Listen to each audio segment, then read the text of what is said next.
De agora eu quero falar um pouquinho para você de como surge esse medo da desvalorização, ou seja, esse medo de não ser valorizada, e quero explicar para você como ele acaba fazendo com que você se sinta sempre aquém das expectativas, aquém do que gostaria.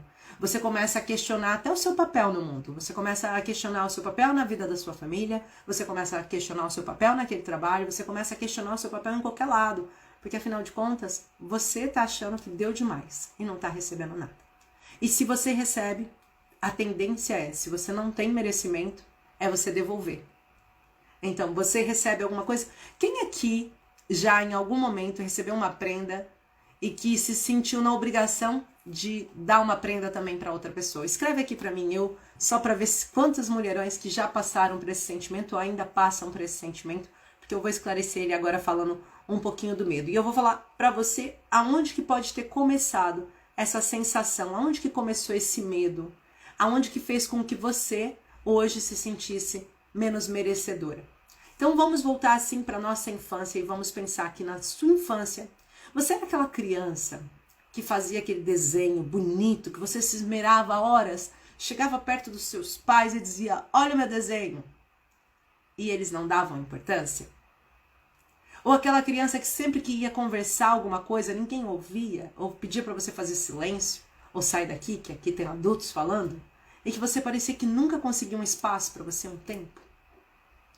Você era aquele tipo de criança em que, de uma certa forma, parecia que nunca estava à altura, e que tudo que você fazia era pequeno demais.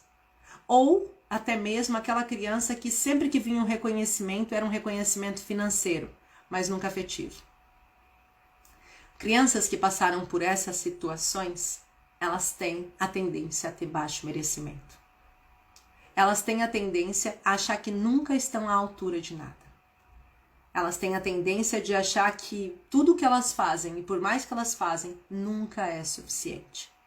E automaticamente, se eu acho que tudo que eu faço não é suficiente quando eu cresço, eu passo a fazer mais do que pedem, mais do que é necessário, mais do que é preciso. E automaticamente a minha balança, a minha régua da mente vai dizer, mas por que que ninguém está devolvendo para você o que você realmente merece?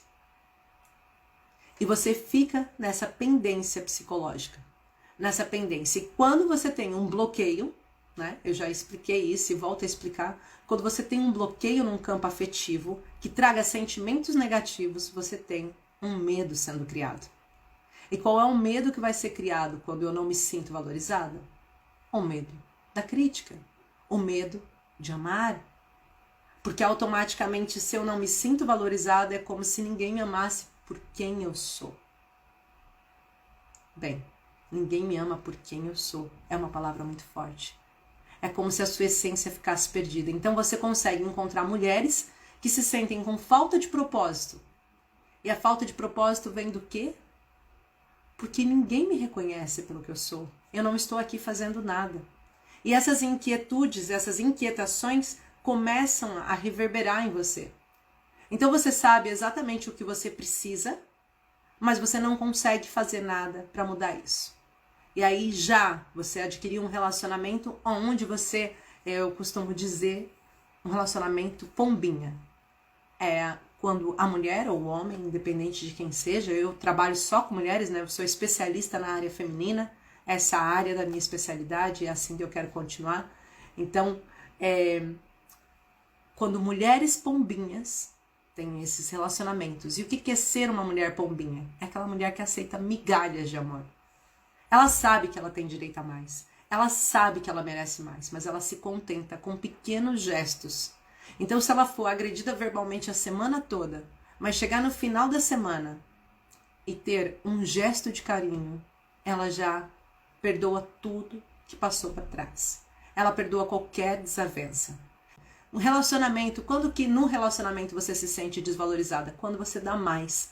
Quando você começa a perceber que você abdicou mais de você, quando você abdicou mais dos seus sonhos, quando acontece muito isso, quando uma pessoa decide apoiar a outra a 100% no trabalho. Imagina que uma pessoa obteve uma promoção de trabalho, o cônjuge teve uma promoção de trabalho e para ele ter essa promoção de trabalho, você precisa mudar de cidade, você precisa mudar de país, mudar de casa, e de repente você abdica disso por vontade própria, mas abdica e mais pra frente o cônjuge joga na sua cara que não tá feliz com você, você fala assim, poxa, mas eu fiz tudo por você.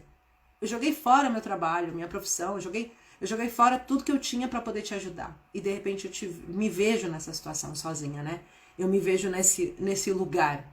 Então, sempre que acontece um fator em que você dá mais do que você recebe, a sensação de desvalorização, ela começa a ser eminente. Então, é importante você entender que ser valorizada e ser reconhecida é diferente. Reconhecida é alguém reconhecer que você tem feito um esforço.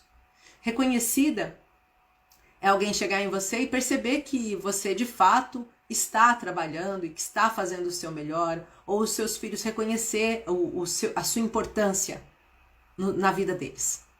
Ser valorizada é quando a gente passa a receber algo com aquilo. E quando é que isso não acontece? Quando que essa situação acaba ficando difícil? Quando nós não trabalhamos o nosso merecimento. E é no baixo merecimento que está essa sensação de desvalorização. Então, por mais que até a sua família, o seu trabalho, os seus amigos, todas as situações que você possa se envolver em que você não se sinta valorizada possam acontecer, você pode continuar não se sentindo valorizada porque você tem um baixo merecimento. Então, a partir